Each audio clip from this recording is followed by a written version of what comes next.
bertemu lagi dengan saya, Bapak Ambrosius CW, Guru Geografi SMAK Suradikara ND di 5866 Geo Channel. Saksikan video ini, tekan subscribe, dan bunyikan loncengnya. Terima kasih. Di video kali ini, kita akan mempelajari tentang pembangunan dan pengembangan wilayah di Indonesia. Ketika kita melihat perubahan fisik dan non-fisik di suatu tempat, itu tanda adanya pembangunan. Kondisi setelah pembangunan jauh lebih maju dari sebelumnya. Apa itu pembangunan wilayah dan apa itu pengembangan wilayah? Pembangunan wilayah merupakan upaya sistematis dan berkesinambungan untuk menciptakan keadaan yang lebih baik untuk menyediakan dan memenuhi berbagai kebutuhan masyarakat.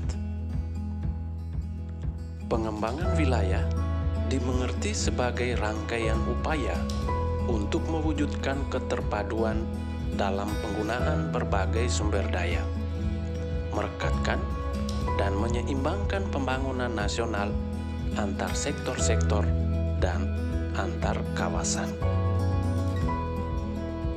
Nah, sahabat bumi yang hebat, pembangunan dan pengembangan wilayah merupakan dua hal yang saling terkait. Apabila proses pembangunan dilakukan dengan baik, pastilah perkembangan suatu wilayah akan sangat dirasakan oleh masyarakat setempat.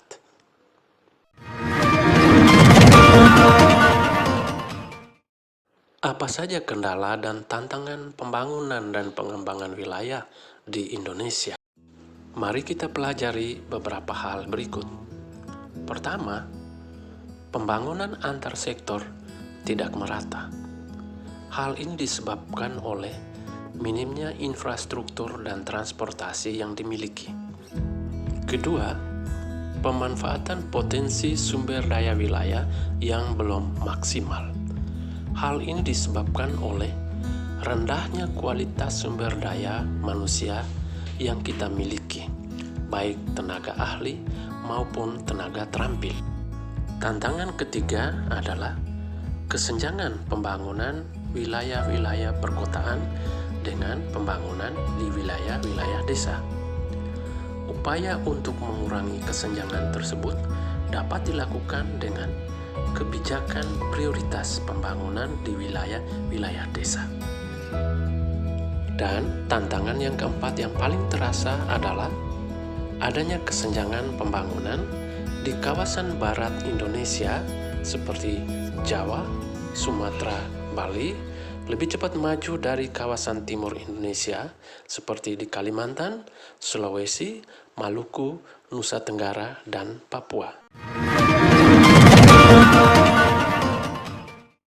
Sahabat bumi yang hebat, mari kita mempelajari lebih jauh mengenai apa yang dilakukan oleh bangsa kita dalam pengembangan wilayah untuk percepatan pembangunan.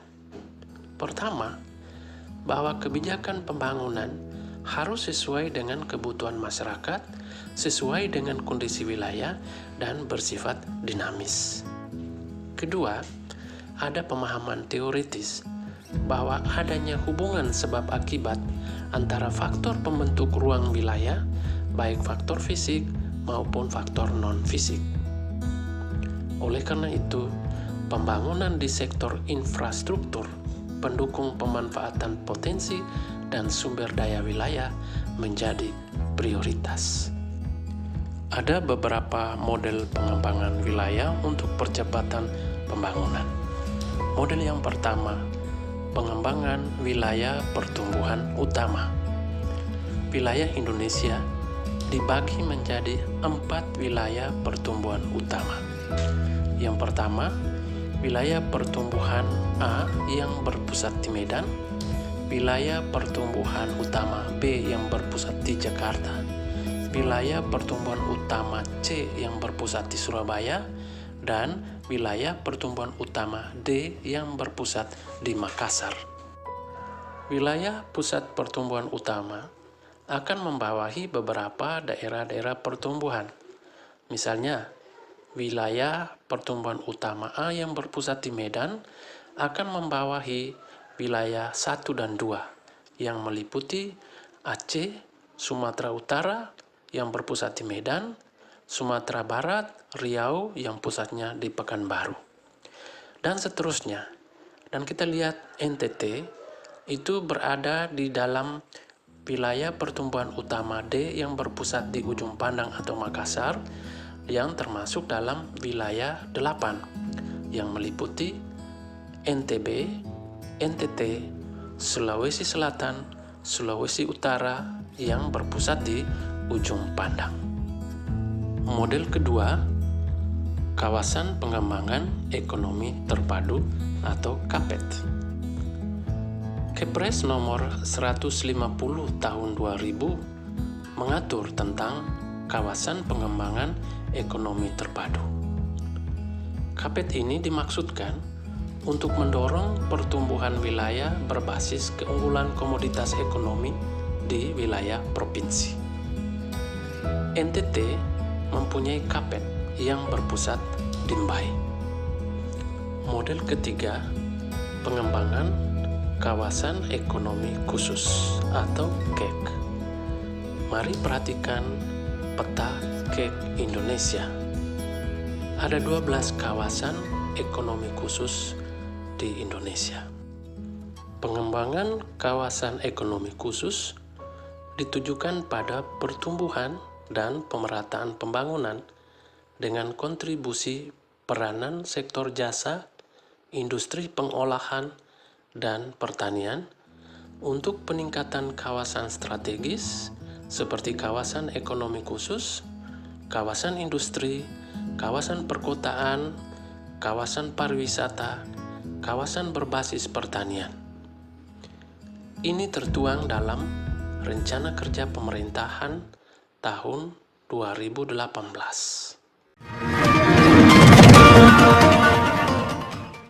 Sahabat bumi yang hebat, kita telah mempelajari 1. Pengertian pembangunan dan pengembangan wilayah. 2. Kendala dan tantangan pembangunan dan pengembangan wilayah di Indonesia. 3. Kebijakan dan model pembangunan dan pengembangan wilayah di Indonesia, antara lain wilayah pusat pertumbuhan utama, kawasan pengembangan ekonomi terpadu, dan kawasan ekonomi khusus. Di akhir video ini, baiklah kalau kita menggunakan kesempatan untuk merefleksikan kembali hal-hal yang bermakna bagi diri kita sendiri dan bagi masyarakat. Pertama, apa saja fakta yang kalian pelajari dalam materi ini? Kedua, bagaimanakah perasaan kalian selama mendalami materi tersebut? Ketiga, apa saja pengalaman belajar dan apa saja informasi penting yang kalian peroleh setelah mendalami materi ini? Keempat, apa yang akan kalian lakukan sebagai persiapan calon pemimpin masa depan?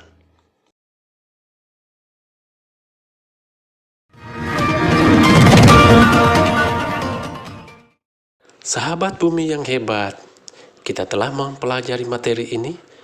Saya mengucapkan terima kasih dan kita jumpa lagi dengan materi baru di video berikutnya.